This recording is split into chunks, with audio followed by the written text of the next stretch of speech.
Momen keakraban antara Presiden Joko Widodo, Menteri Pertahanan Prabowo Subianto dan Presiden ke-6 Republik Indonesia Susilo Bambang Yudhoyono terjadi saat acara Parade Senja di Lapangan Bela Negara Kementerian Pertahanan. Ketiganya duduk berdampingan saat menyaksikan Parade Senja. Apakah momen ini dapat diartikan bentuk dukungan dalam Pilpres 2024? Kementerian Pertahanan Republik Indonesia menggelar Parade Senja di Lapangan Bela Negara pada Senin petang. Acara ini merupakan bagian dari rangkaian acara peringatan Hari Ulang Tahun ke-78 Tentara Nasional Indonesia. Presiden Joko Widodo yang tiba di kantor Kementerian Pertahanan langsung disambut Menteri Pertahanan Prabowo Subianto.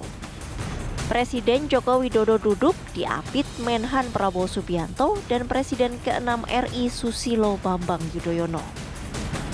Ketiganya sempat saling berbincang sebelum upacara Parade Senja dimulai.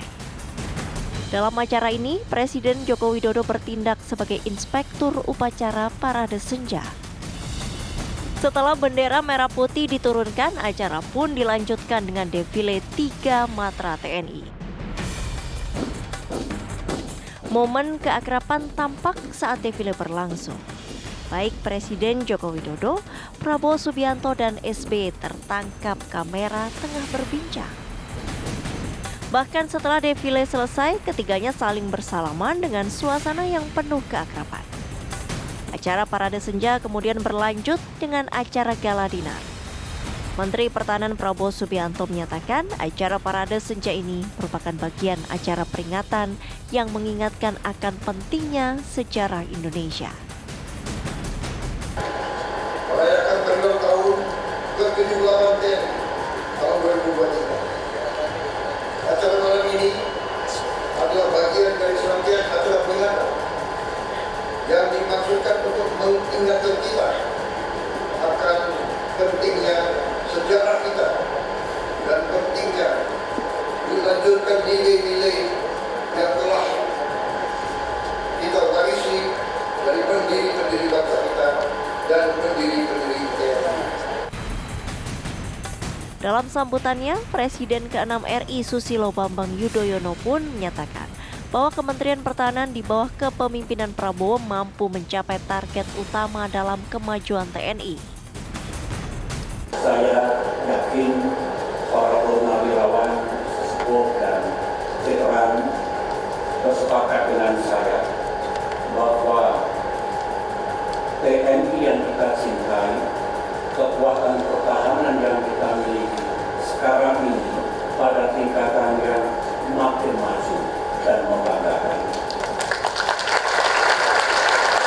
Postur pertahanan kita makin kokoh, alutsista makin lengkap dan makin baik. Kapabilitas dan profesionalitas prajurit juga makin tinggi. Dan alhamdulillah kesejahteraan prajurit dari masa ke masa juga makin baik.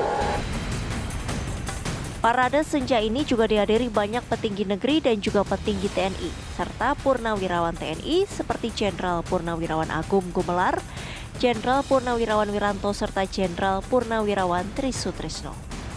Dari Jakarta, Fatima Albar, Indra Galih, TV One mengabarkan. Kedekatan Presiden Joko Widodo dengan Prabowo dan SBY semakin intens pemirsa. Setelah muncul bersama dalam HUT TNI 5 Oktober lalu, Presiden Jokowi juga tampak kompak dengan Prabowo dan SBY di acara Parade Senja Kementerian Pertahanan kemarin. Ya, apakah Jokowi sedang memperkuat citra politik Prabowo Subianto? Untuk membahasnya kami telah bergabung dengan pakar semiotika Acep Iwan Saidi dan juga pakar komunikasi politik Bang Effendi Ghazali yang sudah hadir bersama kami di studio. Pertama saya mau ke Kang Acep dulu ya. Kang, ini awalnya kan di HUT TNI 5 Oktober lalu, kemudian berlanjut lagi di acara kemarin Parade Senja, ini nampak begitu mesra ya. Pak Jokowi, Pak SBY, dan Prabowo. Kalau Anda menangkapnya, apakah memang ada pesan atau makna yang sengaja ingin disampaikan oleh Jokowi mengenai keakraban ini? Oke, terima kasih. Yang pertama mungkin saya akan start dari tempat duduk ini ya. Di dalam semiotika itu ada yang disebut dengan metonimi ya. Metonimi itu satu mensubstitusi tempat ruang mensubstitusi yang lain. Nah, ruang mensubstitusi atau merepresentasikan version dalam hal ini tempat Pak Jokowi adalah tempat yang sudah terencanakan. Jadi ada dalam protokoler gitu ya. Artinya bahwa tempat duduk itu bukan sesuatu yang kebetulan. Nah, ketika Pak SBY di sana dan Pak Prabowo di sana, itu juga bagian dari rencana. Jadi tempat duduk itu bukan sesuatu yang kebetulan, tapi sesuatu yang memang direncanakan. Ya, jadi posisi-posisi tempat duduk ini posisi-posisi yang memang telah diatur untuk sebuah peristiwa. Ya.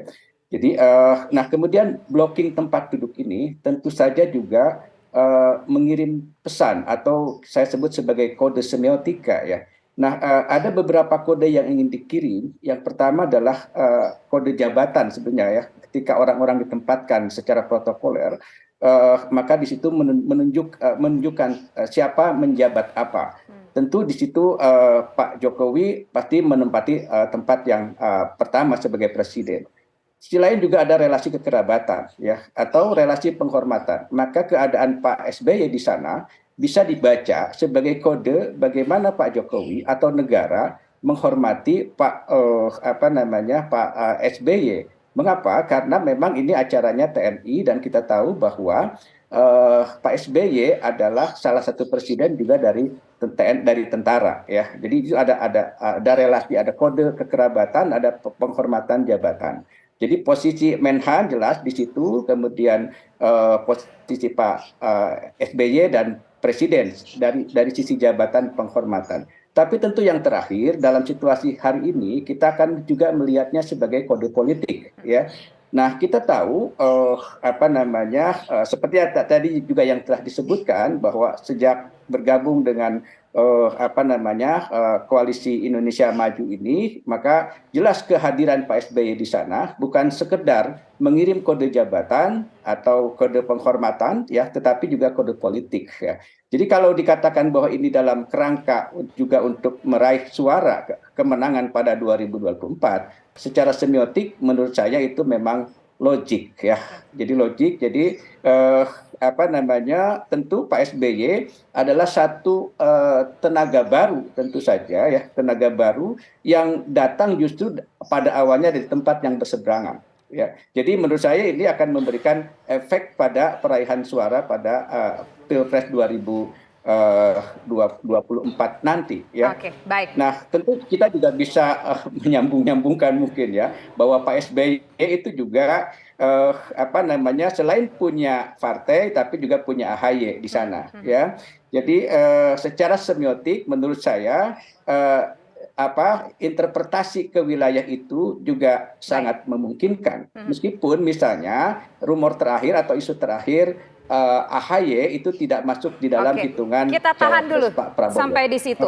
Oke, baik, kita tahan dulu sampai di situ, Kang Acep. Kita ingin mendengar suara dari Bang Effendi Ghazali. Apakah ini kemudian ingin memberikan makna bahwa SBY dan Jokowi kompak untuk mendukung Prabowo Subianto? Apakah makna itu yang ingin ditampilkan kepada publik? Nanti dijawab usai jeda berikut. Kami kembali sesaat lagi.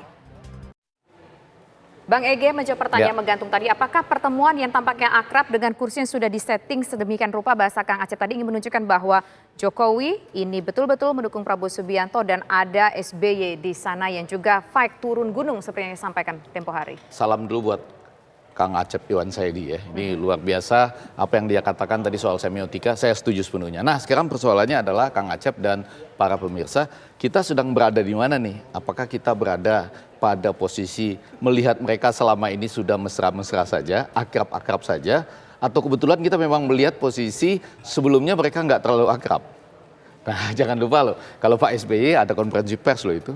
Ada mastermind-nya, ya kan? Ini ugly, gitu ya. Ada akrab loh, ada history dan ada akrabnya juga. Iya, pada awalnya itu, belakangan kan kurang akrab. Tapi yang menarik bertemu ketiga-tiganya, Bang, di masa menjelang 2024. Justru di situ kan, jadi menjadi menarik nih. Kalau kita lihat tadi, Kang Acep juga sudah melihat bahwa ini pada posisi ini menjadi enak, duduknya sama-sama, ya kan?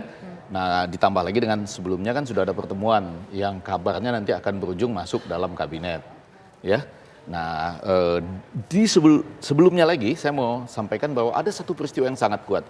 Pak Joko Widodo dalam Rakernas PDIP itu walaupun di sini orang pernah mendiskusikan secara berbeda, saya secara tajam menyatakan itu bentuk dukungan yang paling konkret kepada Ganjar Pranowo. Ingat ya, bisik-bisik, kemudian dia mengatakan semua yang disampaikan oleh Ibu Ketua Umum tentang kedaulatan pangan saya setuju dan lebih setuju lagi pada apa yang dinyatakan oleh calon Presiden Ganjar Pranowo.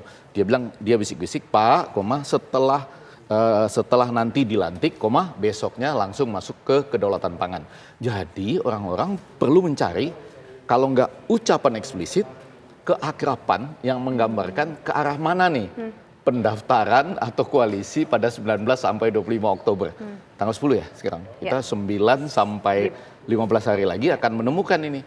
Nah, bentuk ini adalah suatu bentuk jawaban kalau orang sedang mencari-cari, ini suatu jawaban yang konkret. Walau belum se-eksplisit pada Rakernas. Tapi orang lain bisa bilang, itu kan Rakernas, rumah Pak Jokowi sendiri. Otomatis kalimatnya akan sekuat itu, kan buat konsumsi internal. Sementara yang ini, tadi dari uraian Kang Acep, serta apa yang kita lihat, terlihat mempertemukan 3 tokoh ini dengan para jenderal lain ya. Dengan kemesraan, ada musik, parade senja, pakaiannya juga unik nih ya. Pakaian apa nih? Pakaian upacara. Dan lihat loh, saling membimbing, ini kan mesra sekali. Pada bagian lain muncul juga kesan seperti ini. Di antara semua presiden-presiden sebelumnya, Pak Jokowi lah yang setidaknya pada masa terkini itu bisa menerima duduk bersama dengan yang dalam tanda petik dianggap seperti oposisi gitu ya. Yang berseberangan posisi sekarang sudah duduk bersama. Bahwa kemudian ada yang membacanya, Kang Asep dan para pemirsa, bahwa ini akan dibaca sebagai tanda-tanda menuju pada dukungan Pak Prabowo. Sampai saya pernah bilang di sini, sekarang tuh ada istilahnya Joko Subianto, katanya Jokowi yang mendukung Prabowo Subianto.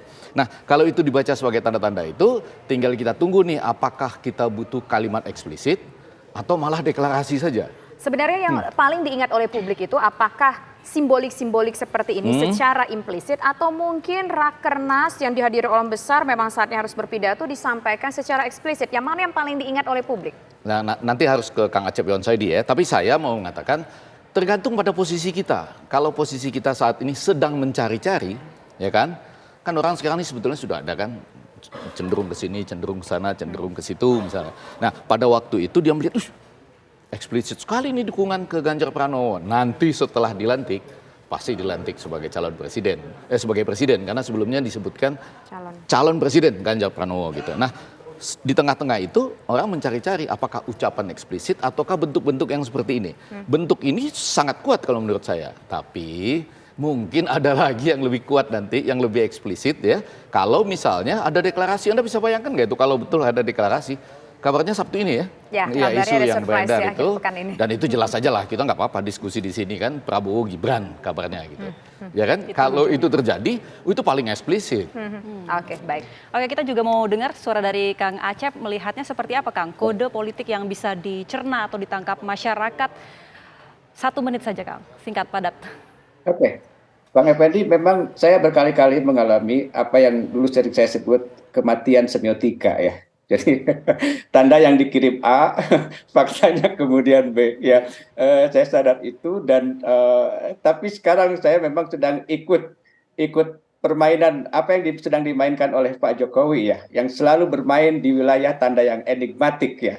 Membuat semiotika seolah-olah hidup terus gitu ya untuk menafsirkan seperti apa jadinya.